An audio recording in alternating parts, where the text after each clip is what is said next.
My fiancée texted, "Keep the pathetic ring. I'm not wearing something so cheap." I replied, "Understood." Then I returned it, got the refund, and sent her a pic of my new gaming PC with one message: "Thanks for the push. Always wanted one of these." She called me hysterical. "Hey Reddit, grab your snacks and strap in. Here's what went down. Name Silas, 32 male. I work as a welder, certified union card, the whole package. I pulled about 78 grand last year with overtime. Not wealthy by any stretch, but comfortable. My truck is paid off. I rent a decent apartment in a solid neighborhood. Good benefits through the union. I've been building towards something stable my whole adult life. The ring took me 16 months to save for. I did it right. Researched diamonds until I knew more about clarity ratings. Visited 4 different jewelers over 2 months. Asked questions. Learned about the 4 C's. Compared settings and band materials. Watched YouTube videos from gemologists explaining what actually matters and what's just marketing nonsense. I was investing in what I thought was our future together. The final pick was a 1.1 carat princess cut diamond. Excellent clarity. Platinum band. Classic and beautiful. The kind of ring she had pointed out in magazines and store windows over the years when we walked past jewelry shops downtown. I paid attention to those moments. Kept mental notes. Made my decision based on what she'd actually shown interest in. The total cost came to $11,000. The jeweler told me it was an excellent choice for the budget and that I clearly knew what I was doing. I planned the proposal for weeks, made reservations a month in advance, requested the corner booth she always said was the best seat, tipped the waiter to give us space after dessert. The night before, I couldn't sleep, kept checking the ring box in my jacket pocket. The actual moment went beautifully. Dinner was perfect. She looked amazing. We talked about our plans for the summer, about visiting her aunt in Colorado, about maybe getting a dog once our lease renewed. Normal couple stuff. Then dessert came and I knew it was time. Her face lit up when I pulled out the box. She covered her mouth with both hands. Said yes before I even finished the question. We stayed at that restaurant for another 2 hours, just talking about our future. Wedding locations, honeymoon destinations, whether we wanted kids right away or wait a few years. I drove home that night feeling like I'd finally made it to the next stage of my life. She called her mom from the car before we even got home. I could hear the excitement through the phone. By the time we walked through the apartment door, the ring had been photographed, captioned, and posted across 3 different social media platforms. I was just happy she was happy. Day 3, Monday. Sydney, my fiancée, had brunch with her friends that morning. Taylor and Savannah. I never loved those two. Taylor worked at some boutique real estate firm and acted like she invented the concept of property. Savannah was engaged to a guy who worked in finance and never let anyone forget how much he made. They had been Sydney's friends since college, and something about their energy always felt off. They made everything feel like a competition. I was at work that afternoon doing structural repair on a warehouse loading dock. Hot, sparks flying everywhere kind of work. My phone buzzed during a break. Sydney's message said we need to talk about the ring. I figured maybe she wanted it resized. Didn't think much of it. Called her during my lunch break while sitting in my truck with the AC blasting, picking dried flux off my forearms. That's when things went sideways fast. She told me she had shown the ring to Taylor and Savannah at brunch. Said something in her voice already sounded off, like she was reading from a script someone else wrote for her. Then she dropped the word that changed everything. Embarrassed. She said she was embarrassed. Taylor's boyfriend apparently spent over $20,000 on her ring. Savannah's fiancé went even higher, nearly 25. They had apparently exchanged these looks when Sydney showed them hers. The kind of looks that said more than words ever could. Then Taylor actually asked if this was just the placeholder until the real one came. The placeholder. Like I gave her a party favor until the actual jewelry showed up. According to Sydney, they spent the rest of brunch talking about carats and settings and what a ring really says about how much a man values you. Taylor apparently mentioned that her sister's husband had gone into debt for her ring, because that's what commitment looks like. Savannah added that anyone who really loved their partner would sacrifice for something this important. I sat there in my truck with a cold sandwich in my lap, trying to process what I was hearing. This woman I loved, who cried happy tears 3 days earlier, was telling me my proposal embarrassed her. Not to my face. Over the phone. She said she couldn't show up to brunch again with this ring. Said Taylor had already made a group chat called Wedding Planning Support, and the first messages were passive-aggressive questions about whether Sydney was sure this was what she wanted. Savannah sent her links to jewelry stores that did custom work. Not subtle at all. I didn't say anything for probably 15 seconds. Couldn't think of what to say. She kept going, filling the silence. Said maybe we could return this one and put the money towards something better. She would even cover the difference if we needed to go higher. Said her friends had offered to help her find something more appropriate, more reflective of what she deserved. She wanted me to return the ring I proposed to her with. The ring she posted on Instagram for everyone to see. Return it like a shirt that didn't fit right. I told her I needed to think about it, and hung up. Spent the rest of my shift barely able to focus on the job. One of my coworkers, this guy Vance, who I'd been working with for about 3 years, asked if I was okay. Vance was the kind of guy who said exactly what he was thinking at all times. Consequences be forgotten. Built like a refrigerator with a beard, covered in tattoos, and had zero filter. I gave him the short version. Proposed. She said yes. Her friends said the ring was cheap. Now she wants me to return it. Vance just stared at me for a solid 5 seconds. Then he said, and I quote, "Brother, that's not a fiancé. That's a subscription service you forgot to cancel." I laughed despite everything. First time I'd laughed all day. When I got home that evening, Sydney wasn't there. She was at Taylor's apartment for an emergency girl talk session. About me, presumably. About my inadequate ring and my inadequate understanding of what she deserved. That night around 9 p.m., she sent me the text that ended everything. "Keep the ring. I'm not wearing something so cheap and pathetic. It says everything about how little you actually value me and what we could have been." Taylor was right. A man who really saw my worth wouldn't have put something this embarrassing on my finger. When you grow up and learn what real commitment looks like, we can talk. But I refuse to be humiliated every time I see my friends because you couldn't be bothered to do the absolute bare minimum. The bare minimum. 11 grand and 16 months of saving. Sure. I read it. Let it sink in. Then I replied with one word. Understood. The next morning, I called in sick to work. I drove to the jeweler with the ring box in my jacket pocket. The morning traffic was lighter than usual for a Tuesday. Gave me too much time to think, to replay every conversation, to wonder if there were signs I missed. Red flags I ignored because I wanted to believe we were good. The guy behind the counter recognized me immediately. Smiled when I walked in. Asked how the big moment went. Said his wife loved hearing about successful proposals. I just handed him the box and explained in about 2 sentences. His face went from professional warmth to genuine sympathy. The kind of look you give someone who just got bad news at the doctor's office. Said he sees this more than people realize. That some folks forget what an engagement is actually supposed to represent. Said the ring doesn't make the marriage. The commitment makes the marriage. The jeweler had a 30-day return window as long as it wasn't resized or altered, and we were still inside it. We hadn't resized it yet because I wanted her to wear it for a few days first and see how it felt. Full refund. $11,000 back in my account within 3 business days. No hassle, no judgment. He even shook my hand before I left, told me to take care of myself. I sat in my truck in that parking lot for probably 15 minutes, just staring at nothing. 4 years of my life. Gone over a text message about carrot weight, all those family dinners with her parents where I pretended to care about homeowners association drama, all those holiday gatherings where I tried to fit into their world of vacation photos and status updates, all those conversations about our future that apparently meant nothing compared to what her friends' partners spent. Then I had a thought. I had wanted to build a serious gaming PC for years. Not just a gaming PC, a proper workstation. Something that could handle video editing, 3D modeling, anything I wanted to throw at it. The kind of setup I'd been watching build videos about since I was in my 20s. Every time I had the money saved, something else came up. Her car needed work, emergency dental bill, then saving for the ring. Always later. Always next year. Not anymore. That afternoon, Vance showed up at my apartment unannounced. Said he figured I might be in rough shape and brought food. Takeout containers from this Vietnamese place we both liked. He walked in, looked around at the quiet apartment, and immediately asked where she was. I told him the short version. She took her stuff to Taylor's. I returned the ring this morning. We're done. Vance nodded like he was working through a math problem. Then he asked what I was doing with the money.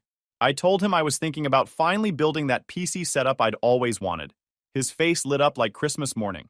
Vance was also into gaming. We'd played together online for years.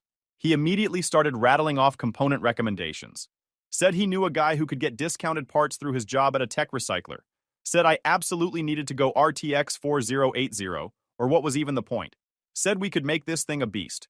We spent the next 3 hours planning the build. Specs. Cases. Cooling solutions. The works. It was genuinely the most engaged I'd felt in days. Something I could actually finish and see results from pulled me out of the downward spiral I'd been heading toward. The final budget came to about 6 grand for the complete setup.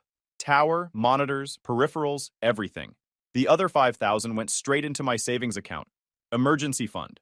Over the next week, parts started arriving. Every package that showed up at my door felt like a small win. The case arrived first, then the motherboard, power supply, graphics card in its own special delivery, because Vance insisted I get the signature required option. He was convinced porch pirates were specifically targeting RTX cards, based on absolutely no evidence whatsoever. Vance came over the following Saturday to help with the build. Showed up with cable management tools and thermal paste like we were doing heart surgery, which honestly felt about right. 5 hours of careful assembly, testing, troubleshooting one RAM stick that didn't seat properly, and finally the moment of truth. It booted. BIOS came up. No smoke. We were good. I took a photo of the completed setup. Monitors glowing. RGB lighting that Vance insisted upon even though I said it was unnecessary. The whole thing looked like something out of a spaceship. Screenshot of the build cost clearly showing the components totaling around 6 grand. Sent both to my now ex-fiancée with a caption. Thanks for the push. Always wanted one of these. Petty? Absolutely. Regret it? Not even a little bit. She didn't respond for 8 hours. Then my phone started buzzing. Her mother called first. Left a voicemail that was just her going off for 2 straight minutes. How dare I humiliate her daughter? The family was devastated. She had already told people about the wedding. Already started making plans. Already bragged to her book club about her daughter's engagement. Now she had to explain why there was suddenly no ring and no wedding. The story they were telling wasn't that her daughter rejected my proposal. It was that I had done something unforgivable that forced her to call things off. The details were fuzzy in their version, but I was definitely the bad guy. Sydney finally texted around midnight. You're actually insane. You bought computer parts with ring money. I can't believe I wasted 4 years on someone this pathetically immature and spiteful. I responded once, it was never your ring. You made that very clear when you called it cheap and embarrassing and refused to wear it. I just reallocated the investment. She called me immature, pathetic, vindictive, said I was punishing her for having standards and trying to humiliate her in front of everyone. I stopped responding after that. Day 10 is when her younger brother reached out. Nolan, 25, still figuring his life out, working at a shipping warehouse while taking community college classes part-time. He was the only one in that family who treated me like a regular person instead of an applicant waiting for approval. We used to play video games together when I was over for family dinners. Actually had real conversations about things that mattered, while the rest of them discussed property values and vacation destinations. His message was simple. Said he wasn't trying to get involved, but thought I should know what was actually happening over there. Sydney was losing it, like actually coming apart. She'd been staying at Taylor's place, and apparently Taylor was feeding her crazier and crazier takes about me, telling her I probably had money hidden somewhere, that the ring was cheap on purpose to test her, that I was some kind of narcissist who set this whole thing up to make her look bad. Meanwhile, Savannah was telling everyone who would listen that she always knew something was off about me, that Sydney deserved so much better and she'd help her find it. Nolan said the group chat had turned into a war room, screenshots being analyzed, my social media being stalked. Someone had found my gaming profile, and they were discussing whether the hours logged proved I was too immature for marriage. I asked Nolan why he was telling me all this. He said because it was insane and someone needed to know the truth. Also, he wanted to know what graphics card I got because he'd seen the picture and needed details immediately. I actually laughed. That same evening, I tested the PC properly for the first time, ran some benchmarks, loaded up a game I hadn't played in years because my old laptop couldn't handle it, sat there for 3 hours, completely absorbed in something that wasn't relationship drama or family politics or anyone else's expectations. Just me and a machine doing exactly what it was designed to do. Vance texted around 11 p.m. asking how the setup was performing. I sent him a screenshot of my frame rates. He responded with a string of fire emojis and asked when we were gaming together. Small wins. Day 11 brought something I genuinely didn't see coming. Taylor showed up at my workplace. I was in the middle of a weld when one of the other guys flagged me down and said some woman was asking for me at the entrance gate. I pulled off my helmet and walked over to find Taylor standing outside the fence in heels and a blazer, like she was about to give a TED talk. Couldn't come in, just stood there. She said we needed to have a conversation about how I was handling this situation. Said Sydney was devastated and I was making everything worse with my petty behavior. Said a real man would have apologized by now and started working toward a solution instead of playing video games and ignoring his responsibilities. I reminded her that my responsibilities to Sydney ended when she told me to keep the ring, because it was cheap and embarrassing. Taylor actually laughed, this little condescending chuckle that made my blood pressure spike. Then she said what she really came to say, that Sydney told her how much I made, that she knew I could have afforded better, that I chose to be cheap because I didn't actually want to marry her, that the ring was a test, and Sydney failed it, and now I was punishing her for having standards. I stood there, covered in flux and metal shavings, looking at this woman who had driven 30 minutes to my job site to lecture me about my character. Vance appeared next to me like he'd just spawned there, asked if there was a problem. Taylor looked at him like he was something she'd stepped in. She tried to continue her speech about responsibility and maturity. Vance cut her off. You one of the friends who told my boy here that 11 grand wasn't good enough? Taylor stammered something about context and standards, and what women in their circle expect. Vance nodded like he was actually considering it. Yeah, so my sister got engaged last year. Ring cost $800 because her man had student loans. They're getting married next month. Happiest couple I know. What's your expert take on that? Taylor didn't have an answer. She just turned around and walked back to her car. Watched her drive away without another word. Vance looked at me and shrugged. Some people just can't handle perspective. Day 13 started with something that caught me completely off guard. A co-worker showed me a post that was circulating. Someone had screenshotted my original picture of the PC setup with the caption about the ring money and posted it to some relationship advice group. The comments were split about 60-40. Some people calling me petty and immature, others saying I dodged a bullet and handled it perfectly. But that wasn't the interesting part. Sydney had found the post and responded, with some throwaway she'd created, but her story didn't match reality at all. According to her version, we were basically engaged for years, and I kept stringing her along. When I finally proposed, it was with something deliberately cheap to humiliate her in front of everyone. The ring was apparently so bad that her friends had to break the news to her gently, that it wasn't what someone who actually loved her would have chosen. Then when she tried to have a mature conversation about it, I blew up, dumped her via text, and spent the money on toys to spite her. The comments under her post were almost all on her side. Poor thing. You deserve better. He sounds like a narcissist. Run and don't look back. I showed Vance during lunch.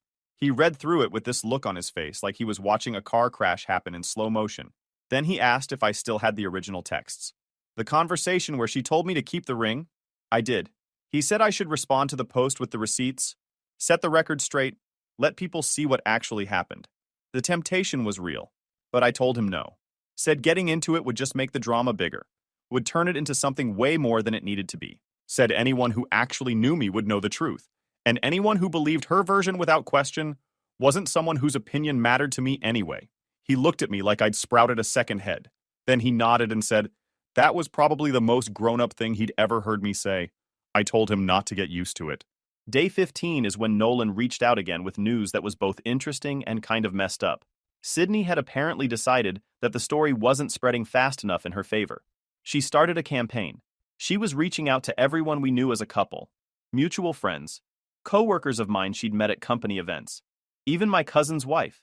The story kept changing with each person she talked to. In some versions, I was controlling. In others, I was distant and cold. In one version that Nolan heard secondhand, I had apparently been cheating the entire relationship, and the cheap ring was my subconscious guilt showing. That was new, completely made up but almost impossible to disprove.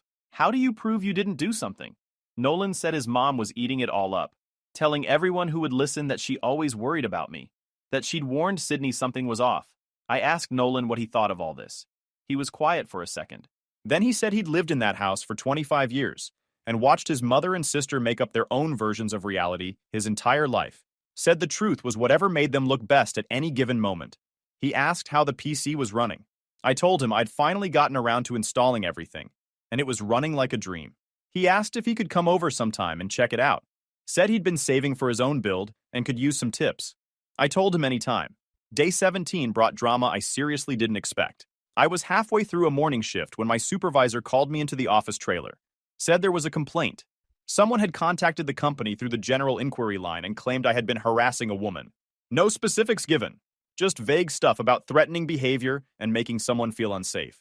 At first, my brain couldn't even make sense of it. Harassing who? What woman? Took me a second to connect the dots. Someone in her circle had tried to make it look like I was dangerous. Textbook move. My supervisor, this guy named Roy, looked at me with this tired expression. Said he knew it was probably garbage, but they had to document it. Company policy. Roy had HR in the room and my union rep sat in with us. Standard procedure for any complaint. I showed them the texts. The original exchange. Her words. My single-word response. The complete lack of anything that could even kind of be called harassment. That was the whole investigation. He read through it twice. Then, he leaned back in his chair and said something I'll never forget. Son, I've been married 42 years. Know what my wife's ring cost? $300. 1982 money. She still wears it every day. Never complained once. Know why? Because she married me, not a piece of jewelry. He said he'd mark the complaint as unfounded and move on. But he said I should keep records of everything from here on out, just in case it got worse. I thanked him and went back to work. Day 19 made things worse. Nolan called me directly this time, instead of texting. Said something was going down and I needed to know right now. Sydney had decided to show up at my apartment. Today. In about an hour. With Taylor. They were planning some kind of confrontation or intervention or whatever they were calling it. Nolan had overheard them planning it at his parents' house where Sydney had been staying since moving out of Taylor's. He said his sister had been getting more and more wound up. Not sleeping. Constantly on her phone looking for anything she could find about me. Taylor was making it worse. Feeding her validation. Telling her she needed closure. Telling her she deserved answers. I thanked him and hung up. Then I called Vance. Told him what was happening. Asked if he wanted to come over and be a witness. Vance said he'd be there in 20 minutes. Also asked if I wanted him to bring his cousin, who was 6'5", and looked like a nightclub bouncer. I said just him was fine. This didn't need to turn into a whole thing. The knock came at 4:50 p.m. I checked through the peephole. Sydney and Taylor standing in the hallway. Taylor holding her phone like she was ready to record something. I opened the door but didn't let them in. Just stood there blocking the entrance. Vance was sitting on my couch behind me, making sure they could see him. Sydney looked worse than I'd ever seen her. Hair that hadn't been washed. Clothes wrinkled like she'd slept in them. Nothing like the put-together woman who posted engagement photos 2 weeks ago. Taylor spoke first. Said they were there because Sydney deserved real answers, not cowardly texts and petty social media posts. Said I owed her an explanation for how I'd treated her. I pointed out that I hadn't posted anything on social media. I sent her one picture privately. She's the one who started a whole campaign? Taylor's face twitched. Sydney found her voice. Quiet at first. Asked how I could do this to her. After 4 years. After everything they'd built together. How could I throw it all away over some comments about jewelry? I told her I didn't throw anything away. She did. When she told me to keep the ring because it was cheap. When she said it showed how little I valued her. Those were her words. Her choice. I just went along with what she wanted. Sydney started crying. Said she was upset and her friends were in her head and she didn't mean it like that. Said she loved me. Said she still wanted to fix this. Taylor jumped in. Said I was being cold and playing games. That Sydney had made one mistake when she was stressed, and I was using it as an excuse to hurt her. Vance got up from the couch. Walked over to stand next to me. Looked at Taylor with zero expression on his face. So you spent 3 weeks telling her the ring sucked and now you're surprised she's single? That's a bold strategy. Taylor's face went red. Started sputtering about how this was none of his business. Vance shrugged. Just making an observation. Seems pretty obvious to me. I told Sydney I was sorry she was hurting. Meant it. But there was no way we were going back to how things were. She showed me something I couldn't unsee. Showed me that what her friends thought mattered more than everything I put into this. Showed me that nothing I gave her would ever be enough if someone else had more. She just stared at me. Tears still running down her face. Looking for something in my expression that wasn't there anymore. I told them both to leave. They did. Taylor tried to get the last word in. Something about karma and regret. But the door was already closing. Day 22 brought what I figured was the last big move. Sydney's mother sent me an email. Over 1,000 words of complaints, accusations, and demands. How I had ruined her daughter's entire future.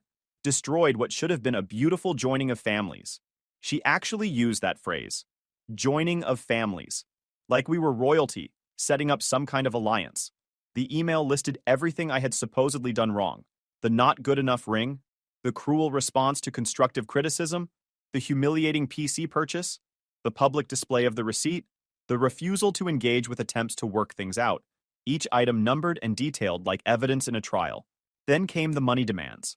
She wanted $2,800 to cover wedding preparations that were already in progress, deposits that couldn't be refunded, consultations that charged fees, planning stuff purchased ahead of time, all supposedly paid before I even proposed and now completely wasted because of my selfishness. $2,800. For a wedding that was never planned.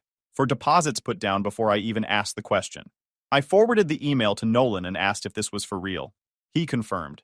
Said his mother had been working on it for days. Said she genuinely believed she deserved compensation for dreams that didn't happen. Said this was just how his family operated. I asked Nolan what he thought I should do. He said ignore it completely. Said his mother threatened stuff constantly but never actually followed through. Said the second any real lawyer got involved, she'd disappear because she couldn't handle the embarrassment of having her demands looked at. So that's what I did. Blocked her email, her phone number, every way she could reach me. Shut that door for good. Day 24 brought something I didn't expect.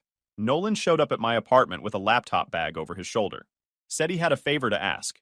His building was having internet problems, and he had an online exam for his community college class tomorrow. Asked if he could use my connection to take the test. I let him in. He sat up at my kitchen table while I messed around on my PC. Halfway through studying, he looked up and said something that stuck with me. You know my sister's gonna be fine, right? She'll turn this whole thing into a story where she's the victim who escaped a bad relationship. Probably get sympathy dates out of it for years. She's been running this place since high school. I asked what he meant. He explained that every relationship she'd ever been in ended with her as the one who got wronged. Every single time. The story always got rewritten until she was blameless and the other person was the bad guy. Said I was just the latest episode in a show she'd been producing her whole life. I asked why he stayed connected to all of it. He shrugged. Said she was still his sister. Said family was complicated. Said he loved her even when she made it hard.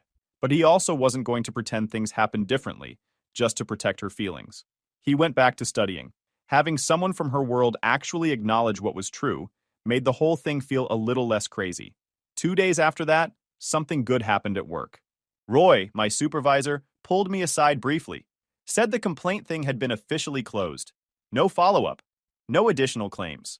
Looked like it was exactly what he thought. Just noise. He also mentioned, real casual, that whoever filed the complaint should probably learn that making false accusations to employers can get you in legal trouble. Said it like it was no big deal.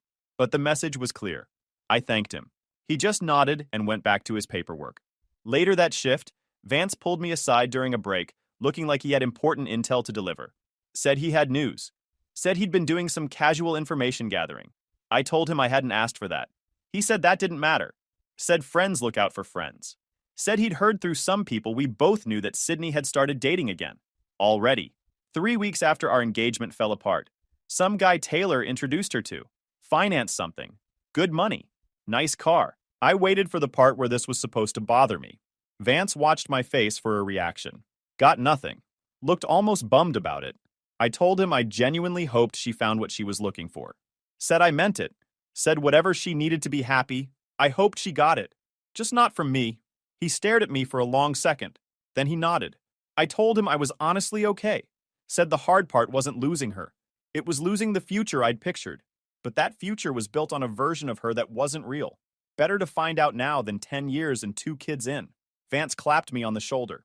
Said I was handling this better than most people would. People kept asking if I regret how I handled it. If I was too quick to burn everything down. Some nights, lying in bed alone in an apartment that still had empty spots where her stuff used to be, I wondered. 4 years is a long time. But then I remember that text. The words she chose.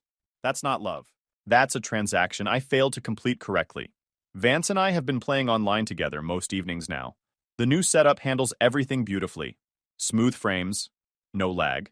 The kind of experience I'd been wanting for over a decade. We've been working through some co-op games we'd been meaning to try for years, but never had the time or the equipment. Then this happened. Over 1 month since the proposal. I was coming home from work, just parked my truck in the lot, when I saw a car I recognized. Sydney's car. Just sitting there. Engine off. Her in the driver's seat. I thought about walking past, avoiding whatever was about to happen, but I didn't. I walked over to the passenger side, kept some distance, and tapped on the window. She looked startled, like she hadn't expected me to notice. Cracked the window a couple inches.